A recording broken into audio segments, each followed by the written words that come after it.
Hello guys and dear students, good morning to all of you. मैं S K Jai एक बार फिर से स्वागत करता हूँ अपने चैनल पे एस के जय एडुकेट में। और आज का भी क्लास काफ़ी इम्पोर्टेंट होने वाला है। यह वीडियो आप लोगों के लिए काफ़ी महत्वपूर्ण है। और जैसा कि आपको स्क्रीन पर देख पा रहे होंगे, वैसे स्टूडेंट्स जो 12th क्लास के हैं, बिहार बोर्ड के हैं, और जो इंग्लिश के स्टूडेंट्स हैं, चाहे वो कॉमर्स के हो, आर्ट्स के हो या साइंस के हो, जो 100 मार्क्स का जो इंग्लिश है उनका जो पोएम है, poem number 3, now the leaves are falling fast. आज हम लोग इसका वर्ड मीनिंग करने वाले पूरे चैप्टर का। अभी चैप्टर को नहीं पढ़ेंगे बल्कि इसमें हम लोग करने वाले वर्ड मीनिंग।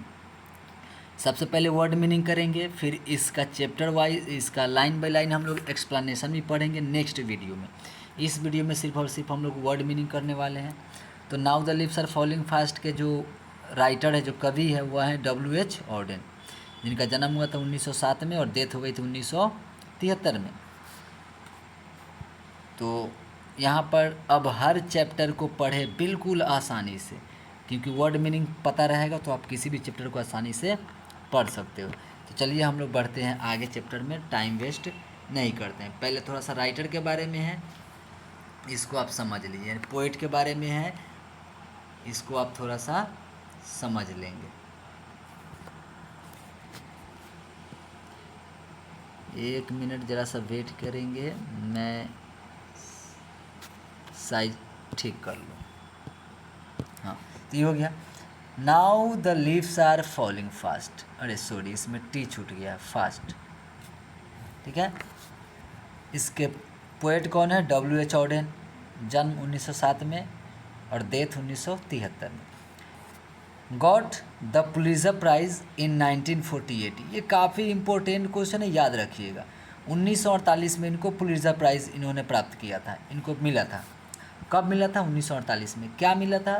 कौन सा प्राइज़ मिला था? Pulitzer prize. और किस चीज़ के लिए मिला था? तो एक कलेक्शन ऑफ पोइट्री है जिनका नाम है द एज ऑफ एंजाइटी। इन्होंने एक प्रोज लिखा था, एक पोएम लिखा था, बहुत सारे पोएम्स, जिसका एक कलेक्शन है, संग्रह है, द एज ऑफ एंजाइटी। इसकी रचना पर उनको 1948 में पुलित्ज़र प्राइज़ मिला था। ये याद रखिए, किनको मिला था? W.H. ऑर्डेन को मिला था। ये एक क्वेश्चन इससे बनता ही बनता है। अच्छा, poetry to him was a serious game. याद रखिएगा कि जो कविता जो थी, पोएट्री, वह W.H. ऑर्डेन के लिए एक सीरियस गेम थी, यानी कि गंभीर खेल था, आसान नहीं था। वह इसको काफ़ी गंभीरता से लेते थे, बहुत गहराई से इस पर विचार विमर्श करते थे। नेक्स्ट दिया है कि बिलोंग टू इंग्लैंड। कहाँ के निवासी थे? इंग्लैंड के, इंग्लैंड के रहने वाले थे। बट इन 1939 यानी 1939 में ही permanently settled in the United States, यानी कि इंग्लैंड में जन्म हुआ था, इंग्लैंड के रहने वाले थे, लेकिन 1939 में इन्होंने इंग्लैंड को छोड़ दिया और परमानेंटली मतलब स्थायी रूप से, हमेशा के लिए अमेरिका में जाके बस गए। तो ये भी क्वेश्चन याद रखिएगा कि 1939 में इंग्लैंड छोड़ के W.H. ऑर्डेन कहाँ जाके बस गए? तो अमेरिका में बस गए, the United States. His works are divided into 2 phases. अब इनके जो वर्क हैं, इनकी जो रचनाएं हैं, उनको 2 चरणों में बांटा गया, 2 फेजेज में, into the British and American, एक ब्रिटिश में और एक अमेरिकन में। यानी 1939 से पहले जो बांटा गया है वो इंग्लैंड वाला फेज़ चला गया, और 1939 के बाद में अमेरिकन वाला फेज़ चला गया। तो इस सब को भी हम लोग डील करेंगे कब? जब हम लोग पोएम को पूरा डीप में पढ़ेंगे अच्छे से, तब। फिलहाल के लिए हम लोग क्या करने वाले हैं? वर्ड मीनिंग करने वाले। तो चलिए, अकॉर्डिंग टू दिस चैप्टर प्रत्येक वर्ड का क्या मीनिंग आएगा उसका मैंने यहाँ पे डाल रखा है, आप लोग अब ध्यान से देखेंगे। नाउ, अब, द लीव्स यानी कि पत्ते, आर फॉलिंग, फॉल का मतलब गिरना या झरना होता है, तो गिर रहे हैं या झर रहे हैं। फास्ट का मतलब तेज़ी से। हु का मतलब होता है जो, जिसने या जिन्होंने।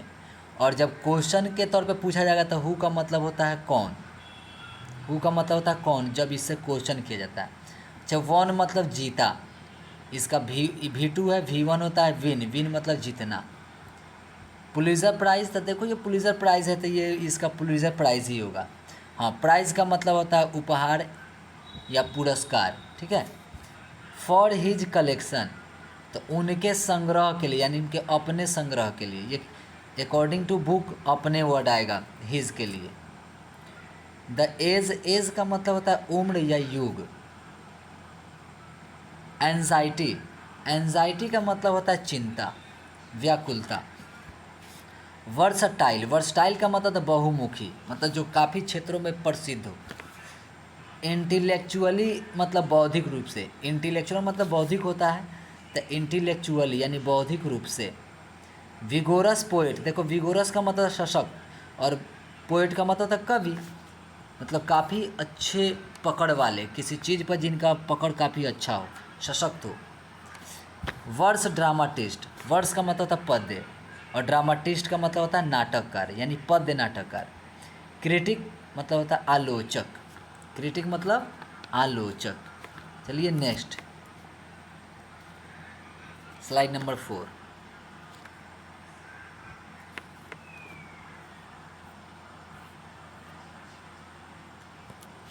ट्रांसलेटर यानी होता है अनुवादक।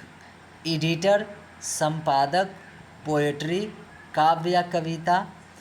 टू हिम उसके लिए या उनके लिए। सीरियस गेम गंभीर खेल। विच, विच का मतलब होता है जो या जिसे। शुड चाहिए। डीपेन का मतलब गहरा करना, डीप माने होता है गहरा, डीपेन का मतलब गहरा करना है, यानी गहरा बनाना, किसी चीज़ को गहरा बनाना। पीपल्स यानी लोगों के। सेल्फ अवेयरनेस, सेल्फ का मतलब खुद होता है, आत्म होता है सेल्फ। अवेयरनेस का मतलब होता है जागरण या जागरूकता। इन नो केस यानी किसी भी मामले में नहीं, निगेटिव वर्ड है, नो लग गया है। डायरेक्टली यानी सीधे। अफेक्ट मतलब प्रभावित करना। मेंस यानी लोगों के।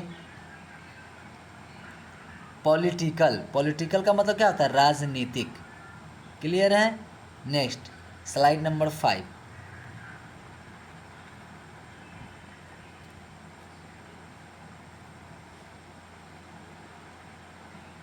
और या अथवा। रिलीजियस धार्मिक। चॉइसेस विकल्पों, यानी बहुत सारे विकल्प, बहुत सारे आपके पास चॉइसें हैं। हिज उसका, उसकी या उसके। अर्ली पोएम्स शुरुआती कविताएं, यानी शुरू की जो कविताएं, अर्ली का मतलब था शुरू का। एग्जिबिट, एग्जिबिट का मतलब था दर्शाना या दिखाना। इंटरेस्ट मतलब होता है रुचि। अफेयर्स मतलब होता है मामले। आइडियाज़ विचार। लेटर बाद का या बाद वाला, लेटर यानी बाद का या बाद वाला। ओवर्टली मतलब होता है स्पष्ट रूप से। क्रिश्चियन मतलब होता है ईसाई। मोरल पर्सनल, सॉरी मोरल का मोर पर्सनल, मोर का मतलब था अधिक और पर्सनल का मतलब था व्यक्तिगत। क्लियर है। आगे, इन टोन, टोन का मतलब था लहजा या बोली। एज का मतलब था के रूप में। चलिए स्लाइड नंबर 6। अगर आप इस चैप्टर को पढ़ना चाहते हैं तो ज़रूर आप लोग जो हैं इस वर्ड मीनिंग को याद कर लेंगे, लिख लेंगे कॉपी में, किताब में भी लिख लेंगे। जब भी पोएम पढ़ने जाएंगे तो वहाँ पे ज़रूर इसको लिख लेंगे।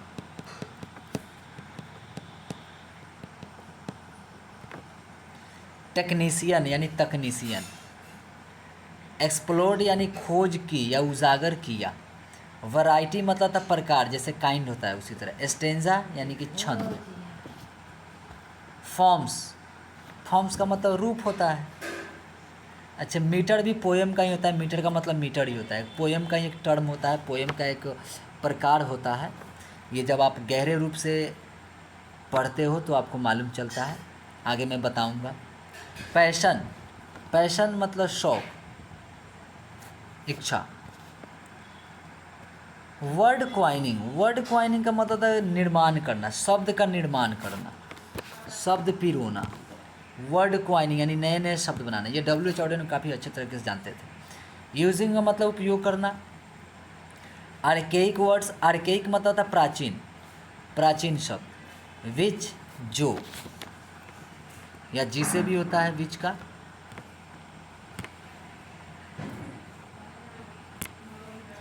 मेक्स हिम उन्हें बनाता है। एट टाइम्स मतलब होता है कभी कभी। डिफ़िकल्ट कठिन या मुश्किल।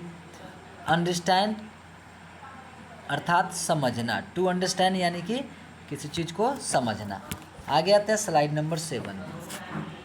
Slide number 7।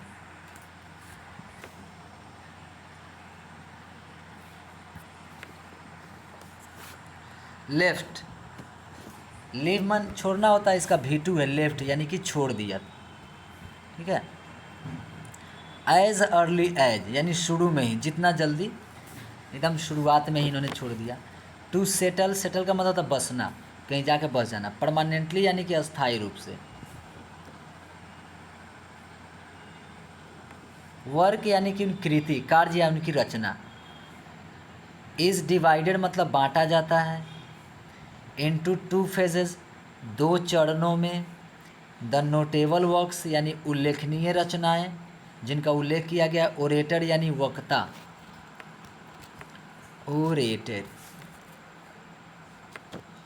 टू डांस मतलब नाचना होता है, तो और डांस का मतलब नाच होता है, यानी अब्स्ट्रैक्ट नाउन के तौर पर लेंगे। डेथ यानी मृत्यु। लुक देखना। स्ट्रेंजर मतलब होता है अपरिचित। और होता है अनदर टाइम यानी कभी और, किसी और समय या दूसरे समय में। इंक्लूड मतलब शामिल होना, किसी चीज़ में शामिल होना। आगे 8।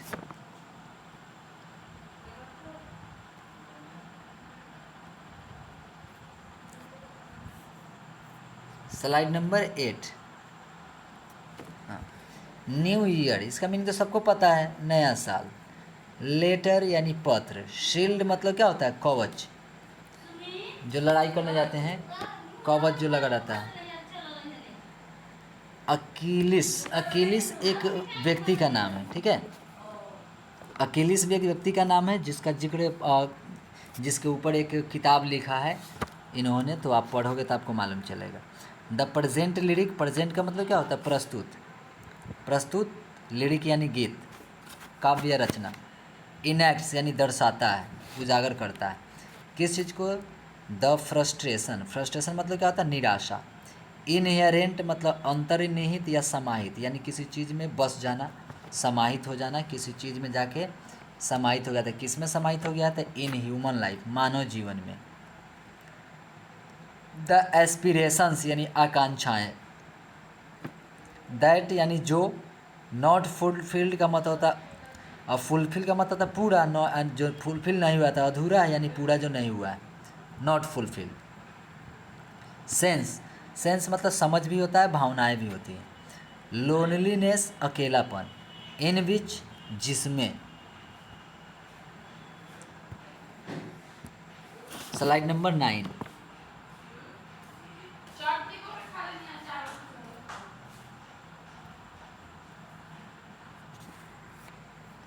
Slide number 9। एवरी इंडिविजुअल यानी प्रत्येक व्यक्ति। लाइफ्स एंड डाइज यानी लाइफ जीता है और मरता है। सीजन ऋतु। ट्रीज पेड़, प्लूरल फॉर्म है। शेड, शेड का मतलब होता है झाड़ना या गिराना है, पेड़ पौधे जो पत्ते को गिराते हैं या झाड़ते हैं। अदर थिंग्स और क्या क्या, यहाँ पे मीनिंग होगा और क्या क्या।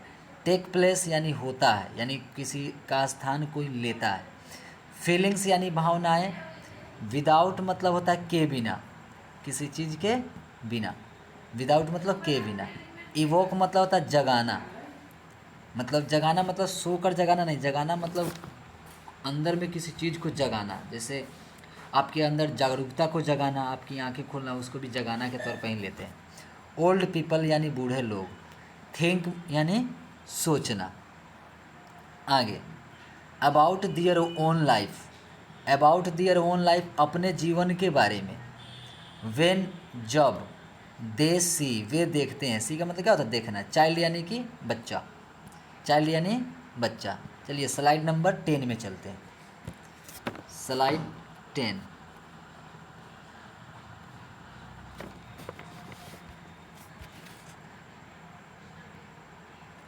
नर्स, नर्स किसको बोलते हैं? ए सपोर्टिंग ट्री का यूज़ इसमें किया गया है, मतलब ऐसे पौधे जो एक सपोर्टिंग ट्री के रूप में काम करते हैं। विल नॉट लास्ट मतलब नहीं टिकेंगे, मतलब ज़्यादा दिन तक वह टिकने वाला नहीं है। ग्रेप्स आर गॉन यानी कब्र में जा चुके हैं। To the graves are gone यानी कब्र में जो चीज़ें जा चुकी हैं। ये जब पोएम पढ़ोगे तब आपको पूरा लाइन बाय लाइन, जब हम पोएम का लाइन बाय लाइन एक्सप्लेनेशन डालेंगे तब ज़रूर देखिएगा वीडियो को, एकदम हूबहू समझ में आएगा। प्राम्स का मतलब होता है पालना, वह प्राम्स यानी कि जो पालना होता है जिसमें बच्चे को पाला जाता है। गो रोलिंग ऑन यानी कि लुढ़कते जा रहे हैं, यानी कंटिन्यू जो लुढ़क रहा है, जो घूम रहा है। विस्परिंग नेबर्स यानी कि यमदूत। लेफ्ट एंड राइट बाएं और दाएं। प्लग मतलब क्या होता है? तोड़ना होता है। रियल डिलाइट, रियल का मतलब असली वास्तविक, और डिलाइट का मतलब क्या होता है? आनंद यानी खुशी। द एक्टिव हैंड्स, एक्टिव यानी सक्रिय, यानी जो काम कर रहा है।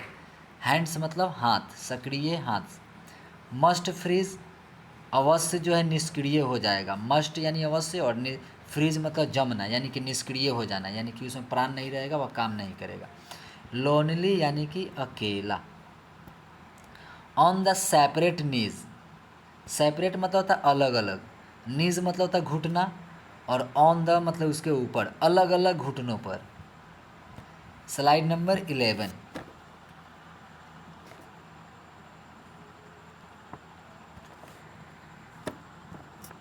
Number slide. बस टोटल 14 है, यानी कि 14 स्लाइड है। इसके बाद 3 और हैं। डेड इन हंड्रेड्स, डेड इन हंड्रेड्स का मतलब हो गया सैकड़ों मरे पड़े हैं। डेड मतलब मरना, हंड्रेड्स मतलब सैकड़ों लोग जो है मरे पड़े हैं। एट द बैक पीछे। फॉलो का मतलब पीछा करना या अनुसरण करना। वुडन मतलब ताबूत होता है 100 पेटी का, जिसमें ईसाई धर्म के लोग लाश को लेकर उसमें दफन करते हैं, उसको वुडन कॉफिन जिसको हम लोग बोलते हैं। ट्रैक पथ यानी रास्ता। आर्म्स रेज्ड, आर्म्स का मतलब हाथ, और रेज का मतलब ऊपर उठा हुआ यानी ऊपर उठे हुए हाथ। स्टिफली का मतलब था कठोरता से या निर्दयता पूर्वक। टू रिप्रूव, रिप्रूव का मतलब तो ऐसे डांटना होता है, फटकारना होता है, लेकिन यहाँ पे कहेंगे एक तरह से दिखावे का। जैसे इन फॉल्स बोलेंगे उसको स्वांग, और दिखावे का स्वांग। एटीट्यूड्स ऑफ लव का मतलब था प्रेम की भावना, यानी दिखावे का जो प्रेम की जो भावना। स्टार्विंग थ्रू यानी होता है भूखा होना, किसी चीज़ की वजह से भूखा होना। क्यों भूखा हो गया है? तो द लीफलेस वुड, पत्ता रहित पेड़ की वजह से, बिना पत्तों के जो पेड़ होते हैं। लीफलेस यानी बिना पत्ता का, यहाँ वुड मतलब पेड़, जंगल। ट्रॉल्स रन, ट्रॉल्स का मतलब होता है भूत या पिशाच, रन का मतलब दौड़ना, जो दौड़ते हैं। स्कॉल्डिंग फॉर दियर फूड, अपने भोजन की तलाश में। स्कॉल्डिंग मतलब यहाँ पे डांटना नहीं होगा, यहाँ पे होगा तलाश करना। जो स्ट्रॉल्स यानी भूत पिशाच जो होते हैं अपने भोजन की तलाश में भटकते हैं, इधर उधर घूमते हैं। जब पोएम पढ़ोगे तो काफ़ी मज़ा आएगा, तो ज़रूर पोएम वाला भी वीडियो लाइन बाय लाइन जो एक्सप्लेनेशन आपको मिलेगा वो अभी आप ज़रूर देखेंगे, कहीं जाएंगे नहीं। अपलोड होने का वेट करेंगे, मैं जल्द ही अपलोड कर दूंगा। नाइटिंगल, नाइटिंगल यानी होता है बुलबुल। डम का मतलब था गूंगा या गूंगी। एंजल दूत या फरिश्ता। कोल्ड शीतल या ठंडा। इम्पॉसिबल असंभव। अहेड मतलब आगे या ऊपर होता है। अहेड का मतलब या तो आगे नहीं तो ऊपर। लिस्ट द माउंटेन, माउंटेन मतलब होता है पर्वत, और लिस्ट का मतलब उसको फतह करना यानी उस पर चढ़ाई करना, उस पर चढ़ना, विजय प्राप्त करना। लवली हेड प्यारा शिखर, यानी कि जो उसका जो शिखर है काफ़ी प्यारा है, लवली है। हुज जिसका, जिसकी या जिसके। वाइट वाटरफॉल, वाटरफॉल का मतलब होता है झरना, और वाइट का मतलब होता है सफ़ेद, यानी सफ़ेद पानी के जो झरने। कुड ब्लेस आशीर्वाद दे सकते हैं, यानी आशीर्वाद जो देते हैं ये मरे हुए यात्रियों को, जो यात्री उस रास्ते से गुजरते हैं, जो अपनी अंतिम यात्रा में सफ़र करते हैं, उनको डिस्ट्रेस करता है, ब्लेस देता है, आशीर्वाद देता है।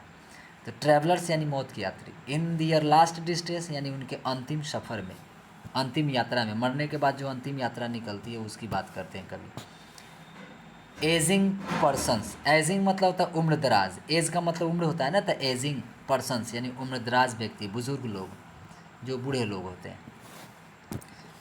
सेकेंड लास्ट स्लाइड है, इसके बाद एक और है। चलिए इसमें भी देख लेते हैं हम लोग क्या क्या मिलता है। फील लोनली, फील का मतलब क्या होता है? महसूस करना, और लोनली का मतलब अकेला, यानी अकेला महसूस करना। ग्रेजुअली, धीरे धीरे। बिकम, होना या कोई किसी चीज़ का बनना। इनएक्टिव यानी निष्क्रिय, एक्टिव मतलब सक्रिय होता है, इनएक्टिव यानी कि निष्क्रिय होता है। डिस्टर्ब, परेशान करना। टू टेक केयर ऑफ, ख्याल रखना। क्राउड यानी भीड़। प्रॉमिस, प्रोमिसेस ऑफ लव यानी प्रेम में किए गए वादे, प्रेम के वादे, प्रोमिसेस ऑफ लव। ऑफन, प्राय। डिसेप्टिव, छल या कपट यानी कपटी, छलिया, कपट करने वाला। स्टारवेशन, भूखमरी या अकाल। सफरिंग, पीड़ा, कष्ट। कैरेक्टराइज्ड यानी पहचान करना, किसी चीज़ का पहचान दिलाना, इसको जान जाना। गेट यानी कि पाना, गेट। लास्ट स्लाइड, अंतिम स्लाइड बस। और ये वर्ड मीनिंग का चैप्टर भी आपका समाप्त होने वाला। तो पढ़ोगे तो बुक में या कॉपी में ज़रूर इसको नोट करोगे, और तब जाके इस चैप्टर को, लेसन को पढ़ना है, पोएम को। रिलीफ, रिलीफ, रिलीफ मतलब क्या होता है? राहत। माउंटेन, पहाड़। सजेस्ट यानी सुझाव देता है। द कंटिन्यूटी ऑफ लाइफ यानी कि जीवन की निरंतरता, continuity. On the basis of मतलब होता है के आधार पर, किसी चीज़ के आधार पर। मीन मतलब अर्थात। सेज कहता है, इफेक्ट यानी प्रभाव। कंप्लीट यानी पूरा करना। मिजरेबल यानी दुखी, किसी चीज़ से दुखी। तो आई होप कि इतना समझ में आ गया होगा। इस सब वर्ड मीनिंग को क्लियर करना है, फॉलो करना है। जब भी चैप्टर पढ़ोगे तो इस वर्ड मीनिंग को बुक में ही उस वर्ड के जगह पे लिख दोगे उसका मीनिंग। जो याद होगा उसको नहीं लिखना है, जो नहीं याद है उसको ज़रूर लिखना है, और तब जाके चैप्टर को क्या करना है? पढ़ना है। और अभी तक अगर आप चैनल पर नए हैं, वीडियो को अभी तक आप लोगों ने लाइक, शेयर, सब्सक्राइब नहीं किया होगा, चैनल को सब्सक्राइब जरूर कर दें, शेयर ज़रूर कर दें, और अच्छे से पढ़े, कंटिन्यू बने रहे इस चैनल पे। 6 महीने में आपको रिजल्ट अच्छा देखने को मिलेगा। जो भी 12th क्लास के जो स्टूडेंट्स होंगे वह पूरे चैप्टर को यहाँ पे कवर कर सकते हैं, बिल्कुल आसानी से पढ़ सकते हैं। तो मिलते हैं नेक्स्ट वीडियो में। हम लेकर आते हैं इस चैप्टर का now the leaves are falling fast का लाइन बाय लाइन एक्सप्लेनेशन। और चलिए मिलते हैं नेक्स्ट वीडियो में। ओके, तब तक के लिए बाय बाय, थैंक यू।